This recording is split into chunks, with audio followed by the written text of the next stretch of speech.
Hello everybody and welcome to Coffee Tip Wednesday. This is part 3 on our series of light roasts versus dark roast. What's better? And today we're going to kind of get into the light roast thing. So how did light roast coffees kind of develop? We've talked about in part 1 how we should really be looking at coffees and we shouldn't be looking at light versus dark. We should be looking at fully developed. And then in part 2 we talked about, well, why would you even want a dark roasted coffee? How did that even start? And so in this video, we're going to get into, well, where did the advent of this lighter roasted coffee come from? Why is it such a big deal now? And then kind of tie it full circle to part 1, where we kind of talked about actually developing a coffee and how we're kind of coming back to maybe going slightly darker. So we went to one extreme, now we're kind of slightly coming back.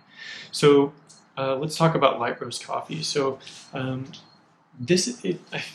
don't think it really has a clear history of really where it started. With all my coffee travels, if I had to guess, I would say it started in Norway.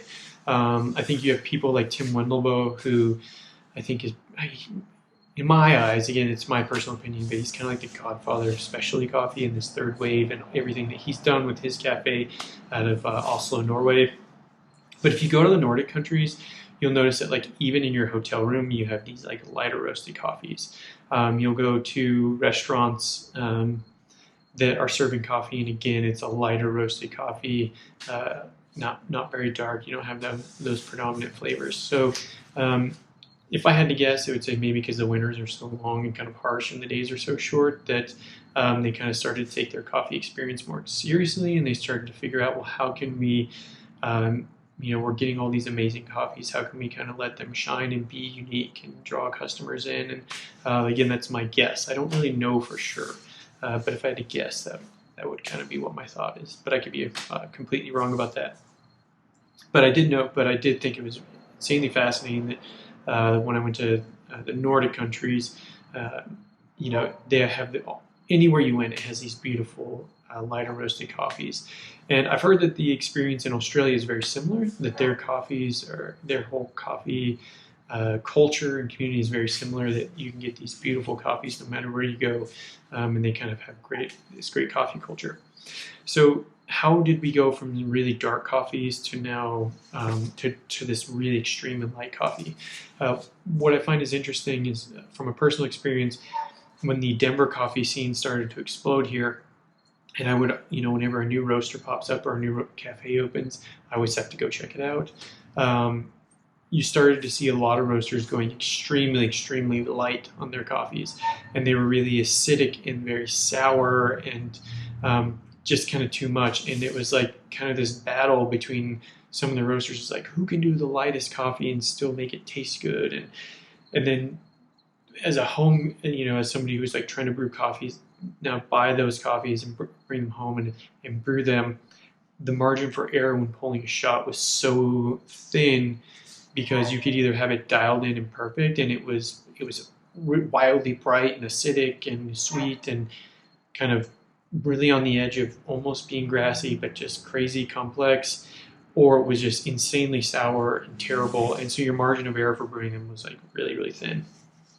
And during this whole time, there's a few roasters that have been kind of started, from what I understand, have been around for a long time. We're serving darker coffees and kind of transitioned into lightening up their roast, but we're still kind of holding on to a little bit of a darker roast, and actually we're producing some amazing, amazing coffees. And that were developed, they weren't overly caramelized and ashy and roasty, but were like beautiful cocoa and chocolate notes with some other sweetness that would kind of cut through the milk and doing some great things.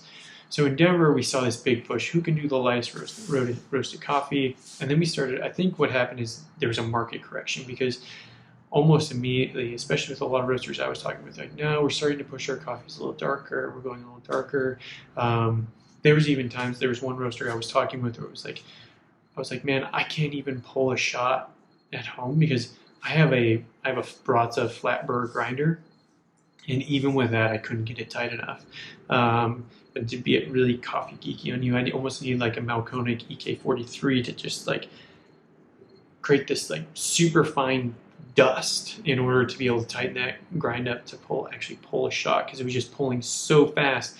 because it wasn't water. The lighter the coffee is, the less water soluble it is as well. So you have to really tighten up that grind to get a decent extraction. So I think we saw a market correction, and now what we see is we see roasters saying, wow, like we went too intense on the light thing, and now we're starting to come back and go a little darker. And what is great about that is it, especially if you like espresso like I do, it opens up the window. So now when you're dialing in a shot, you don't have to be so intense with it. There's a little bit of margin of error and it will still taste good. So, maybe you're pulling, you're doing 18.5 in, 36 to 40. Say you're going to do 40 out, 40 grams out, and you want to do it in like roughly 28 seconds. And you go to 32 or you go to 23. It's still going to taste pretty good.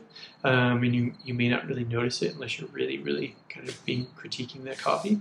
And also, when those coffees get a little bit darker, now our grinds don't have to be so tight. I think the coffees become a little bit more water soluble. They become easier to make better extractions out of. We can get closer to that gold standard of 20%, maybe even pushing higher than 20% extraction and getting some really great flavors there. So I think there was this idea of let's go as light as possible and see how light we can get this coffee, and we want it to be bright and acidic and everything that dark coffees never were. But then we saw it was too much. And so now we're getting into this realm of beautifully developed coffees. And I'm a little bit biased, but one coffee I've used kind of as an example throughout this series is Sweetbloom. They're a local roaster here in Denver that do amazing things. The guys that own this coffee company are two of the nicest guys I've ever met in my entire life and have taught me so much about coffee. So I'm definitely very biased about their coffee. But I think if you look at what Sweetbloom is doing, they are developing coffees, and they're not focused on light versus dark. They're focused on how can we find a really amazing coffee, and then how can we make it really shine, right? How can we say, hey, we've got this beautiful canyon. How can we let it show, how can we make it stand out from the other coffees we have? And that's to sample roast it and then find a roast profile that makes this coffee taste the best. And I think that's where we're headed now. I think we're in this new wave of, it's not about light or dark. It's about how can we make this coffee taste really good. So we may have this canyon that maybe we go 4 degrees lighter than we do with, say, a Guatemalan, because we have this Guatemalan that's just amazingly chocolatey, and it's kind of got all these great earth notes and kind of that deeper traditional coffee, as I like to say. And then we have a really bright, floral, citrus flavored canyon that might need to drop, 3 or 4 degrees earlier. So it's kind of more now about finding a roast profile for a specific coffee, testing different roasts out on it, cupping it, see what tastes the best, and then using that to let the coffee shine. So it's not really much anymore about light versus dark. So again, I hope this helped. Each one of these little videos went a little long. They're kind of standard 5-minute mark, but just kind of a lot of information to cover there. So I hope you got a lot out of this, and I kind of hope it helps you make better coffee at home and understand why light versus dark and that whole argument, and now start thinking about when's the coffee developed, and maybe start thinking about that as you're trying other coffees. If you're buying coffees from other roasters, does this coffee taste fully developed, or am I getting too much hay and grass notes so it's underdeveloped and not just roasting it to a certain degree or another? All right, and as always, if you like this video, click the little subscribe button, hit the little notification bell so you get notified for our next Coffee Tip Wednesday, and be sure to share it with your friends. The more people you share it with, the more content I can bring you and help you get better at making cafe quality coffee at home. And as always, coffee, pedal, repeat.